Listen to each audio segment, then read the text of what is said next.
मला नाही असली काम खूप बोरिंग वाटतात. आता मूग आणले होते तर तेच वाळवून ठेवले. म्हटलं चला नीट पण करून आपण डब्यामध्ये भरून ठेवूया. तर तेच नीट करून ठेवले आणि डब्यामध्ये चांगले असे पॅक करून ठेवले. जेणेकरून आता सुक्या भाजीला काय नसेल तर ते काय टेन्शन वगैरे नाही त्यासाठी. छान अशी फ्रेश झाली कारण झोप खूप येत होती. फ्रेश झाली आणि म्हटलं चला चहा बिस्किट मस्तपैकी एन्जॉय करूया. नंतर संध्याकाळची तयारी स्वयंपाक करायला घेतला. छान अशी दोडक्याची चटणी होती आणि वांग्याची भाजी होती. खूप दिवसांनी बनवणार होते दोडक्याची चटणी आणि केली होती तर एक नंबर झाली होती. 2 दोडके घेतली आणि त्याचीच आहे तर ती चटणी बनवली.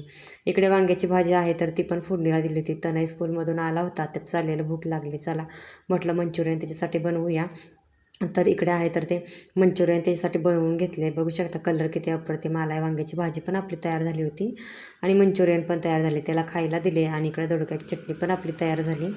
तर नंतर डब्यामध्ये काढून ठेवली आणि सगळी भांडी आहेत तर ती रिकामी झालेली घासून ठेवली. बाय.